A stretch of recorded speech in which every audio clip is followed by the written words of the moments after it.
Hey, good morning. A new routine. School has started up again, and so I'm walking a little bit later in the day because I just brought my child to school, and I have another little one here with me. That's our day child, and so I may be distracted at some point from this. But I did have a message that I wanted to bring to you today, and I even wrote a little tiny bit of notes so that I remember what I want to say, and hopefully have a more fluid strain of thoughts here. So today I want to talk to you about being a service provider and how to maximize that. In one of the groups that I'm in, there are people who provide the service of creating covers and interiors for low content and no content books, and they sell them for one-off. You can only get one person can only purchase this package, so it's an exclusive offer. At the same time, their pricing is not exclusive. Their pricing is $10, $15, maybe $40, and that's not going to be sustainable for a long period of time. It just means you have to keep creating content that you're going to sell exclusively. There is someone on Gumroad, though, who is selling the same thing, and her price, if it's on sale, it's $199 or $79, and the regular price is like $229 or between $229 and $250. $250 for not quite the same thing.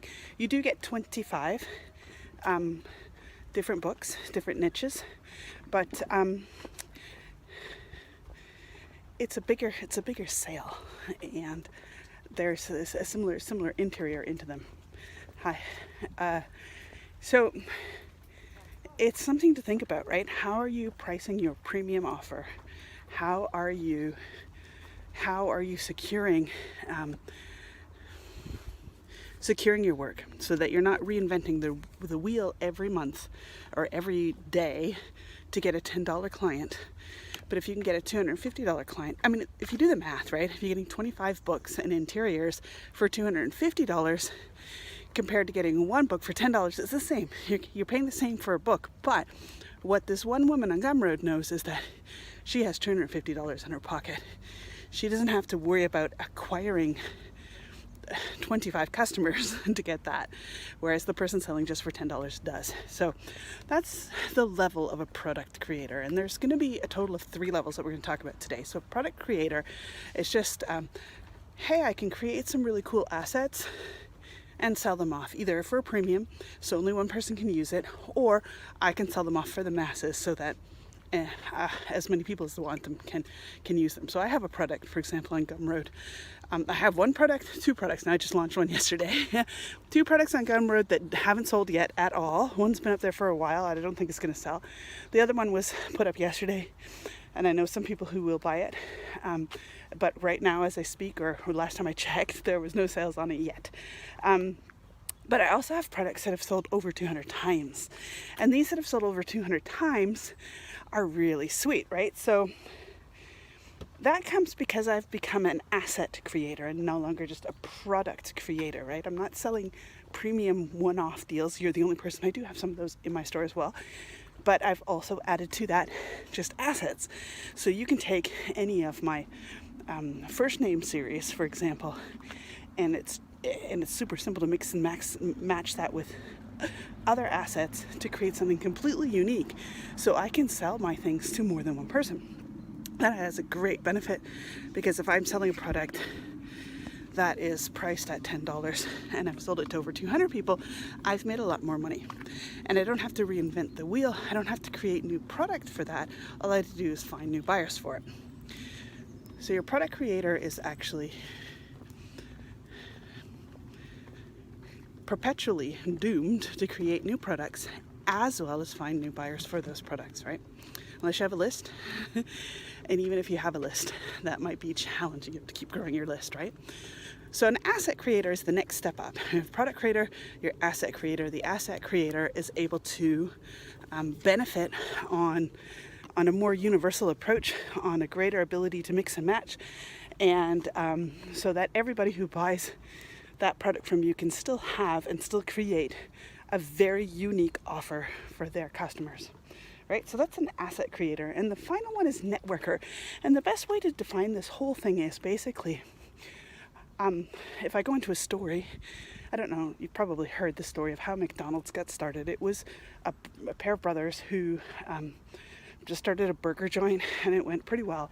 And then another guy came in and he said, look, we can streamline this, right? So we can go from the product creation of a hamburger and go to an asset creation and start doing that mix and match stuff. So he started to help them to look along that line. And then he started to think of networking, right? So what if I sell franchise rights to other people? That's a super, super simple breakdown of how McDonald's came about. And McDonald's, at the end of the day, isn't a restaurant. It's a real estate, right? You look worldwide where they have all of their restaurants, they own the buildings, they own the property, and they franchise the concept and the name of McDonald's out to them. The people who are franchisees have to buy McDonald's content, if you will, so hamburgers and buns and fries and spices and all that kind of stuff. They have to go into the same, so that worldwide you can go into a McDonald's store and get the exact same experience, right? Your hamburger is going to taste the same in the United States as in Germany as in elsewhere. So that's moving from a product creator to an asset creator who's able to sell one thing to multiple people, and then to a networker. What actually is this networking, right? Networking in the sense of McDonald's is finding other people to become franchise owner. So you're expanding your network pretty much anywhere where anybody says, here's a piece of property, we can put a building up here. And we've done a feasibility study which just says there's going to be a lot of people, foot folk coming in or whatever, train, airports, these knots in day-to-day life that'll help you to get to franchise very well, to basically get your product, which was the first level, get your product into the hands of many people while allowing someone else to benefit a little bit from it, from their effort of offering it where they're offering it in their franchise. So how does that work for me in my business? How do I franchise? That's a good question, right? Here we're not actually franchising, but we're networking. We're networking with other people who sell similar things. So I sell digital assets. I'm an asset creator. I do create some premium stuff that is one-off, single use. So you're the only person who buys that license. That's the product creator method. And if I go to a network, I can say, hey, I have these assets. You can sell them to as many people as you want to. I see you have a list of people who are doing similar things and who could benefit perhaps from my product. Would you like to sell my product to them? And I'll give them an incentive, right? I'll say you'll get 20% of the sale or 50% of the sale, or, right? I'll give them an incentive, which is basically the incentive that I'm getting if I'm going into McDonald's or whatever, right? So it's networking. How can you network? How can you find people in your industry who are serving the same people? How can you find them? Network with them. A different word is affiliate, right? You can have affiliation going with them. Affiliate marketing at the end of the day is what you're doing, or network marketing is one of them. But this isn't an MLM. This isn't a multi-level marketing pyramid scheme. This is just basically two people who have mutual interest to serve the same audience, right? Or the other one is joint venture. So we're joining in a venture to serve a specific item to a specific market. Now, those are the three things that you have. These are the three ways to actually earn money and build your business. The one is going to be your slowest route and the most work, and this is where a lot of people stay stuck. And then after a certain amount of time, they realize this is not working. I'm not earning the money I need to earn, and they burn out, and you don't see them anymore. So that's the product creators, right? Especially the ones who are selling one-off items as exclusive and super cheap. They just basically keep sawing off the branch that they're sitting on in the tree. The next one is the asset creators. The asset creators have a an incredibly, like 10 times more opportunity to grow their business because they don't have to keep recreating the products. They can just work on the marketing once they have a certain amount of products up, and then they can launch new products way less frequently. So if I want to make, it's about math, right? If I want to make $2,000 a month and I'm selling things as a unique single-use option. My child just fell asleep. She must be terribly uncomfortable. Wait 1 minute, I'm gonna have to start this again. So here we go again. Sorry, I had to take my sweater off because she's in the buggy and it's really uncomfortable. I had to put it under her head as a pillow. Let's get back to track. So we were talking about math, right?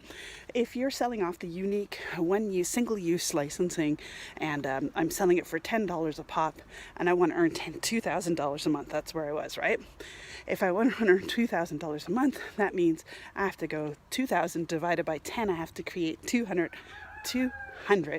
of these items, and I have to sell them, right, a month. That's a lot of work. I don't know how good you are in creating, but that's a lot of work. Have you sat down and done that math, right? Better is to say, all right, I will have, even if you were just to say, I'm going to take half of my income through that, that means $1,000 worth of content. 1,000 divided by 10 means I still have to create 100.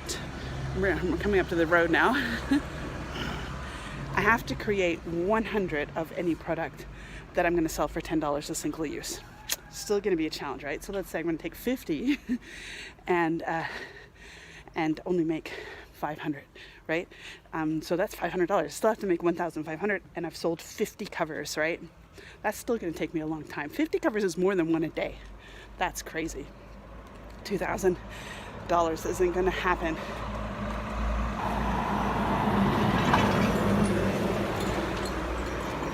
Isn't going to happen at that $10 point. I'm going to pause this for a minute.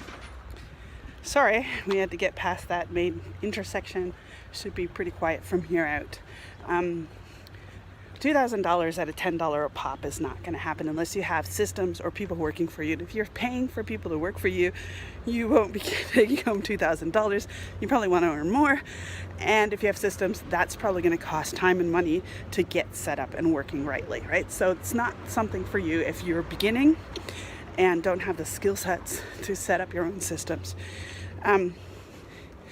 So I strongly suggest you look to at least getting into the assets creation, right? How can I create base covers so that people can add their own elements to it? How can I create, right? So, and how can I make it diverse enough so that people know they can create something unique through it, right? So I can sell the thing multiple times. What kind of assets can you create in this realm? Anyway, so all these people are wondering what the heck I'm doing. Talking to my phone as I'm going for a walk. This is now downtown. I've done a walk down here beforehand with my phone. How can you work to get to those assets? How can you do the work once and get paid multiple times for it? At the end of the day, that's basically where you want to be moving towards, right? Because if you do that and you've done 50 covers that you're going to sell off unique, so that's still more than one a day in a month, you still have 1,500 to bring out.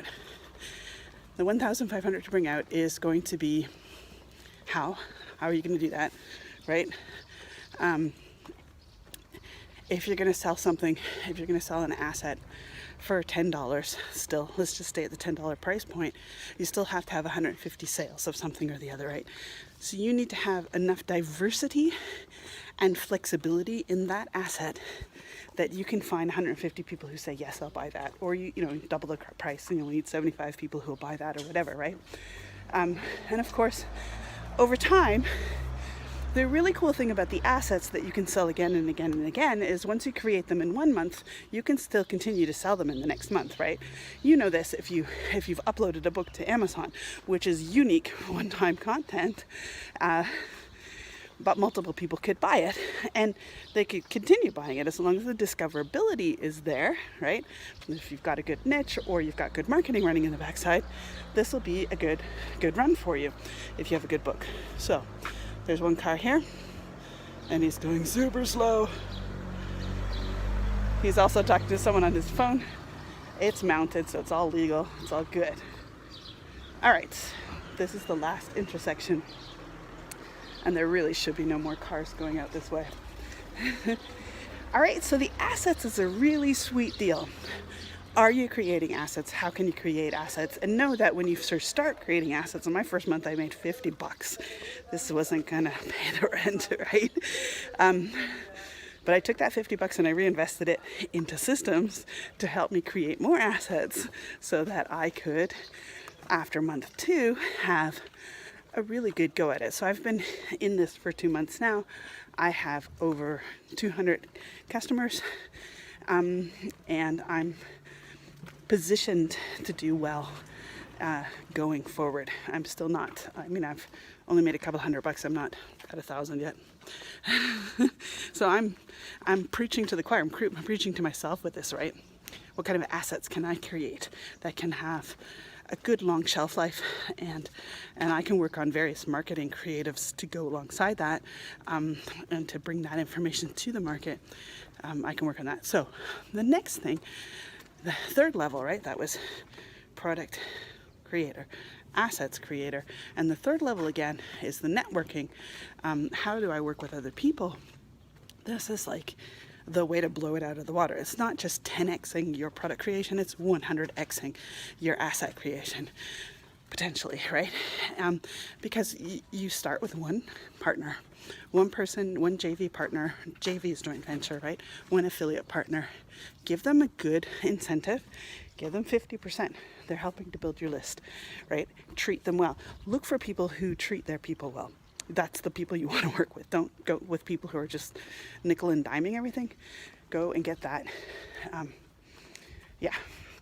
set up with as much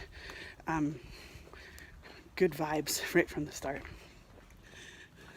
So I just ran into my child's former kindergarten teacher. We had to stop and talk for a moment. Anyway, we're at the networking. Networking is something that can kill your business as well if you do it the wrong way. If you choose people who are just going to be spamming, who have low quality lists, who have low quality offers alongside your offer, you're not going to be doing your people any favors. But what you want to look for is those premium people, those people who are established, or who at least bring a certain ethic with them, even if they aren't established. Like, I'm new on the market, so I'm not established yet, and I'm just hoping that people will look at me and say, actually, her products are solid and she treats her people right. So those are key things you want to look at, right? There's a car up here. Not sure if I can get through with my big buggy. Anyway, so you want to treat your people right, and you want to join with other people who treat their people right. So you take one person, you find that person, and you find a way to serve them. Serve them. If they're a really good person, you will serve them well, and then you will have opportunity to offer them a joint venture or an affiliate possibility to share something great with their audience. Now, if you were able to take your assets and create a unique asset just for their list, that's just adding more bonuses on top of everything else, right? Because they have then got something that's sort of exclusive to only their list. So that's one JV partner. And once you've established that relationship and started to increase your own list of customers, you can then go and look for the next joint venture partner, right? And so all of a sudden, you have started to franchise, to network, to joint venture, to affiliate, to grow your business. It's literally 100 times more than you would if you were just doing your one-off product creation that you're selling exclusively. Now, bear in mind, this all takes time. It takes time, it takes a lot of thinking, it takes a lot of strategic effort, right? It takes an understanding that I'm not going to get where I need to get as far as my financial or life goals are concerned if I stay at this product creation level. That, especially the $10 level, the $10 level is not going to help me.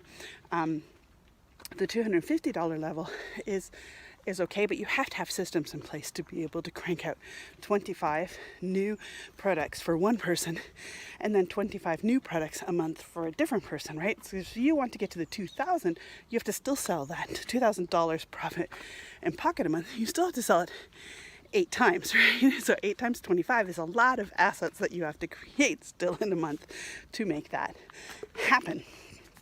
All right. So,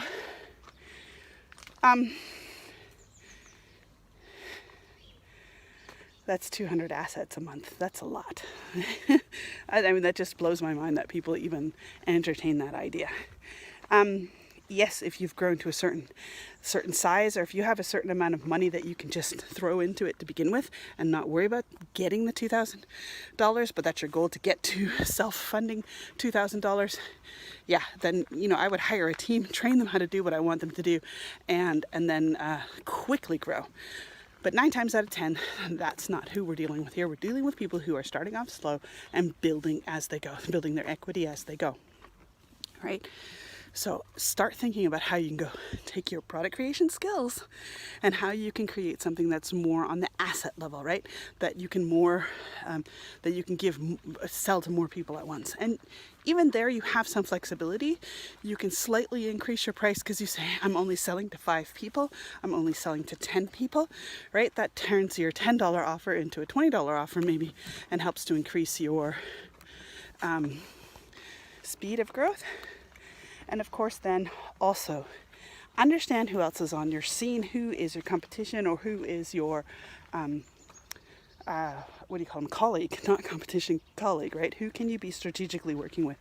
Who can you be moving forward with? Who can you be even brainstorming new things, ideas of how to get together and how to really make win-win-win situations. So a win for me is good, right, as a business owner, but a win for that joint venture partner or for that networking partner is another thing. And of course, whatever we two cook up has to be a win for the people who are going to get the offer, right? So that's the win-win-win principle. And I only work on win-win-wins because I'm creating assets for other people, whether they're deciding they're going to joint venture with me or not. Because my assets are being bought by the product creators. All right, so I'm going to wrap this up. There are 3 levels that you want to think of. And the next video I'm going to do is going to talk about if you're not, it's going to talk about what type of a product creator you are, all right? So are you selling things for commercial use, or are you selling things for personal use? That's what we're going to move into in the next video. But this one's getting far too long, and I think I had to press stop 2 or 3 times, so I'm going to have to do some editing.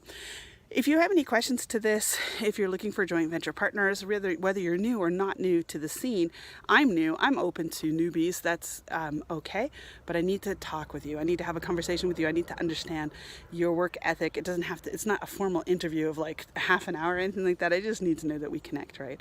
I need to know that we have a good vibe going between the 2 of us. I need to know and understand that the 3 people you have on your list are going to be 3 people who actually might be very interested in the offer that I have, and you're treating that list of 3 people well. Vice versa, right? I started off the first month, for the first 2 weeks I had 0 customers, and then I only had 2, and I started looking for JV relationships, which were really slow in coming, but I started to get those and build those up. Anyway, if you have any questions, let me know. If you're interested in becoming a reseller of my work, or a seller of my work, an affiliate seller of my work, then you can feel free to message me, and I'd love to start that conversation with you. Otherwise, go ahead and just do some really good things. Think about becoming an asset creator. Think about how you can do your networking. All right? Have a great day and enjoy some fantastic